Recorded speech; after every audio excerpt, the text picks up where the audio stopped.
When I first met my man, I was still in a halfway house. So he came and seen me. He came to Atlanta. I was still in a halfway house. That's real love. And he gave me, like, he had a bag full of money. And I had a little Chanel bag. And he was like, take as much as you can. Not the baby Chanel. And I only could fit $30,000 in there. I was so mad. And he took me, like, to Louis Vuitton and Taco Bell. Taco Bell? Hold on. How you go to Louis, get $30,000, but eat Taco Bell? He's a real nigga. We had to make it quick. Because I had to be back to the halfway house. Hello everyone, it's your sister Roland, and all I need is a few minutes to talk about the interview that you just heard previously and another clip that's going to come up later, and that is JT, also known as Jatavia Johnson, and she was talking about her boyfriend at the time. Well, they still together. Who's on my left, Lil Uzi Vert, aka Samir Woods, I believe. So she was talking about, when she was at the halfway house, because, she served time for identity theft and I think some fraudulent stuff. It was some fraud things. So she went to jail for that. And usually when you get caught up in stuff like that, if you're coming out of jail, unless somebody was looking out for you or you had something put apart that nobody know of, you usually come out of that place with nothing. And whatever you may have had, you probably lost it, because sometimes you have to pay restitution. Most of the time you have to pay restitution and different things with lawyers. So at the halfway house, I would most likely say she did not have anything, especially not $30,000. So he pulled up to her at the halfway house. I don't know exactly how they met before that, or he probably just came there. And of course he came with a bag of money, and you heard what she said. She stuffed as much as she could in her Chanel bag. And what is important about it, why am I talking about this, is when you as a woman, particularly as a woman, some men may be like this, but as a woman, when you are in a vulnerable state, like if you had a great loss, you lost your job, you lost a family member, you are in a vulnerable state, you had a great loss, you don't know what you're doing, where you're going to go, your right to your left or whatever, you have to be careful of the people that come into your life. Maybe these two are an exception, but majority of the time, because you don't know why this person is coming into your life. And then when you are at that vulnerable state, sometimes you don't see clearly. Because now, even if there are red flags in this relationship, even if she see it, she probably going to ignore it, because he was there for her when she was at her lowest. And most of the time, us women are very loyal, but sometimes we're loyal in the wrong situation. So even if there are red flags in this relationship, it's not going to be seen. Nothing's going to be done, because, hey, he probably was the only one that looked out for her while she was at the halfway house, and especially looked out for her in that manner, in such a great manner.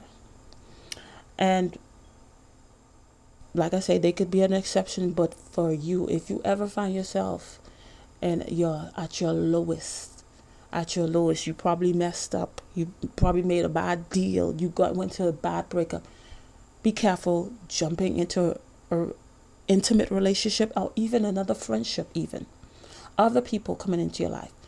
Because you may think that sometimes, when we're at our lowest, we think that, I messed up, I never could do nothing right, whatever, nothing works out for me and stuff like that. That's what we saying to ourselves. But sometimes other people see more in us. People see our star. They see success in us, while we thinking of ourselves in a low manner.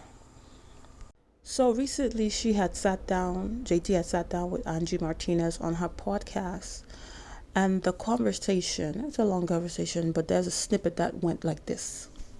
So it's just like, no, I can't let you down. Like, what do you think he saw in you? Like, cause he saw something that he came at you hard. hard. Like, to this day, I don't know what he saw in me, because it's just like me, just like coming from where I come from, going through what I went through. I don't know what made me so deserving of somebody so good. Oh, that's so sweet. So I just still to this day get a little feisty about that. Like, what you want? And we been together. We done been together for years, and it's still like, what you want? You don't trust that you I don't trust the feeling, not him, but I don't trust the feeling. But it's okay. It's just me needing therapy. I need to take therapy.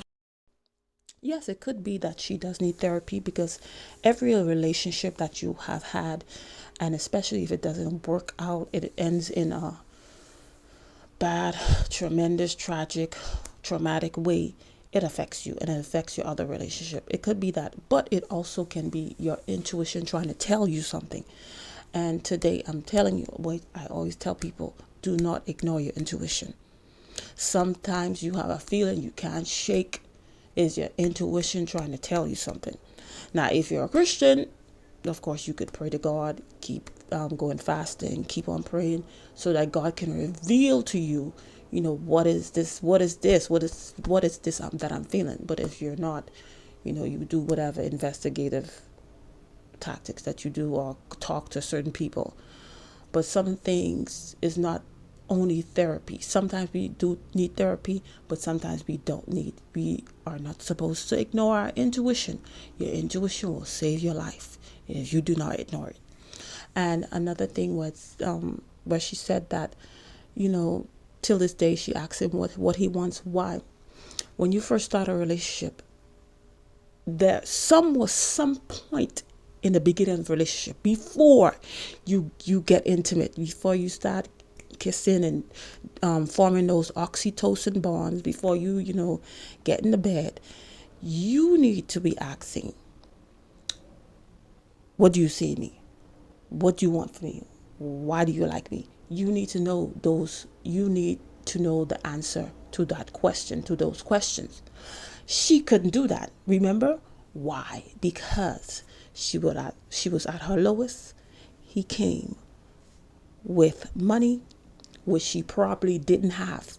So, I need money. Why would I go and ask? Well, I would still ask, depending on who you are, depending on who the woman is. She probably still asks, what do you want? Why are you giving me all this money? But when you have been in certain situations, and then now you don't want to go back into that, you tend to bypass a lot of stuff you're supposed to do. So she never had a chance to ask him when she would get an answer. Because when the person starts trying to talk to you, they're not going to not answer your questions, because they're trying to get with you.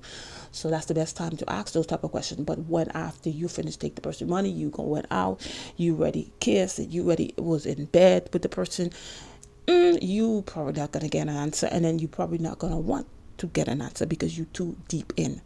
But you, other women, other young girls, boys, men, you need to know that question, because everybody that comes into your life, they come into your life for a reason, and you need to find out what reason is that. And then after you find out that reason, and then sometimes you have to keep on investigating, keep on asking a question, see if if their answers change. And then after you find out what you need to find out, you at peace with it, then you can make whatever decision that is best for your relationship. Not sure how dating is in 2023, but when I have dated people, some people have automatically told me, this is why I like you, this is why I dated you. But I know to ask that question if they do not tell me, or I still know to keep on asking questions even if they did tell me, to see the answer change. But I'm not sure if people do that in this day and age. Maybe this relationship is an exception to the rule. They didn't go through certain steps and it still works out. But never base your life, never base your relationship, never base your future on an exception. The majority rules. And another question I have before I finish this video. If JT was not at her lowest, she was not in this vulnerable state when he came with this bag of money, would she have dated him? That's a question I'd like to know. You know, would she still have chosen to be with him? Anyway, that's all I had to say in this video. Thank you for watching, and I'll see you in another one. Bye.